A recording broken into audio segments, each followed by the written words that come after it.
పోరాటం కూర్చోలే తెలంగాణకు మొదటి నుంచి నేటి వరకు ప్లీజ్ తమ్ముడు ఆగాలి నో స్లోగన్స్ ప్లీజ్ నినాదాలు బంద్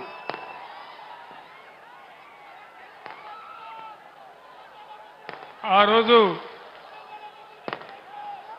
నాగార్జున సాగర్ కెనాల్ కింద మనకు నీళ్ళు ఇవ్వకుండా అన్యాయం చేస్తూ ఉంటే ఈ ప్రాంతం అంతా కూడా బావులు దవ్వే పరిస్థితి వస్తూ ఉంటే బాలాజీనగర్ వగైరా నుంచి వస్తూ నేరేడు చెర్ల మీదుగా నేను ఆనాడు మిర్యాలగూడకు రావడం జరిగింది.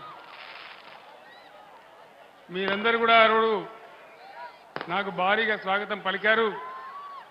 ఈరోజు కూడా మళ్ళీ మా యువ తమ్ముళ్ళు మహిళలు అక్కా చెల్లెళ్ళు పెద్ద సంఖ్యలో అపూర్వమైన స్వాగతాన్ని పలికారు.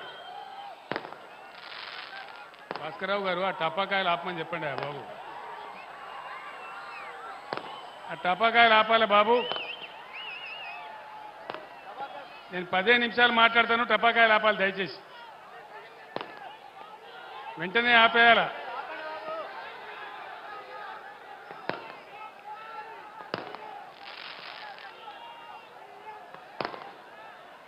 ఈరోజు పార్లమెంట్ ఎన్నికల సందర్భంగా మళ్ళీ మీ దర్శనానికి రావడం జరిగింది. ఏం జరుగుతూ ఉంది ఈ రాష్ట్రంలో? 4-5 నెలల క్రితం ధీమాగా ఉన్న రైతు ఈరోజు దిగాలు పడి చాలా బాధలో ఉన్నాడు. చెప్పేటోళ్ళు లేడా ఎవడు?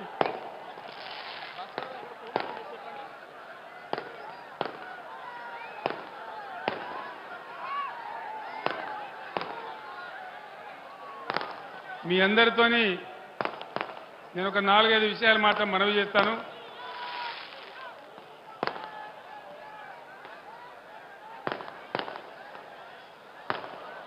ఆనాడు నేను నీళ్ల కోసం, నిధుల కోసం, కరెంటు కోసం, మన ప్రజల కోసం ఉద్యమిస్తే 15 సంవత్సరాల పోరాటం తర్వాత బ్రహ్మాండంగా మనం తెలంగాణ రాష్ట్రాన్ని సాధించుకున్నాం.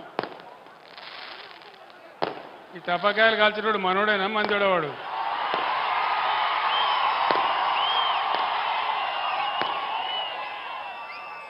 మనోడైతే అట్లా కాల్చాడు, మనోడు కాదా?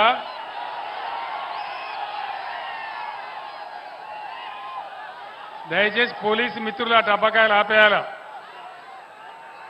అది ఎన్నికల నియమావళికి విరుద్ధం, ఆ విధంగా చేయకూడదు. నీళ్లు ఆనాటి నుంచి ఈనాటి వరకు మన పోరాటం నీళ్లు. తెలంగాణ బతికే నీళ్ల మీద పోరాటం. ఈరోజు జిల్లాలో మినిస్టర్లు ఉన్నారు, ఇరిగేషన్ శాఖ మంత్రి స్వయంగా ఇక్కడ ఉన్నాడు. వీళ్ళు దద్దమ్మలాగా పోయి నాగార్జున సాగర్ కట్ట మీద కేంద్ర ప్రభుత్వానికి అధికారం ఇచ్చేసినారు, కేఆర్ఎంబీకి అప్పచెప్పినారు. మీరందరూ కూడా చూసినారు ఆ విషయాన్ని కల్లారా. మీ అందరు నేను ఒకటే కోరుతా ఉన్నా, 1956 నుంచి ఈనాటి వరకు మనకు శత్రువే కాంగ్రెస్ పార్టీ. 56లో మనల్ని ఆంధ్రప్రదేశ్లో కలిపి 58 సంవత్సరాలు అనేకమైన గోస పెట్టిందే కాంగ్రెస్ పార్టీ. నేను దాని గురించి ఎక్కువ చెప్పను. కానీ ఇక్కడ మొన్న అడ్డగోలు హామీలు ఇచ్చి ఎన్నికల సందర్భంలో నోటికి మొక్కాలిగా అన్ని హామీలు ఇచ్చినారు.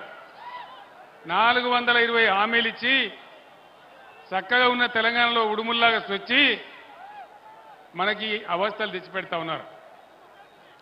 రైతు బంధు కావాలని రైతులు అడిగితే చెప్పుతోను కొడతాను ఒక మంత్రి మాట్లాడతాడు. నేను చెప్పిన మంత్రి గారు, చెప్పులు మీకే లేవు, చెప్పులు రైతులకు కూడా ఉంటాయి. వాళ్ళ చెప్పులు చాలా బందోబస్తుగా ఉంటాయని నేను చెప్పిన. బీఆర్ఎస్ పరిపాలనలో బీఆర్ఎస్ 10 ఏళ్ల అధికారంలో ఉంటే తెలంగాణ రాష్ట్రంలో 18 పంటలకు ఏమాత్రం వెనుక ముందు కాకుండా బ్రహ్మాండంగా సాగరాయకట్టంతా నీళ్ళిచ్చి పంటలు పండించినాం, బంగారు పంటలు పండించినాం. ఈరోజు ఏమైంది? సాగర్లో నీళ్లు ఉండే, ఇయ్యగలిగిన అవకాశం ఉండే, ఈ దద్దమ్మలకు దమ్ము లేక ప్రాజెక్టు తీసుకుపోయి కేఆర్ఎంబి చేతిలో పెట్టి మొత్తం పంటలను ఎండబెట్టినారు సాగరాయకట్లో. తెలంగాణ వచ్చిన తర్వాత పంటలు ఎండినాయంటే ఇదే మొదటిసారి. రైతు బంధులో దగా, రైతు బీమా ఉంటుందో ఊడుతుందో తెలియదు.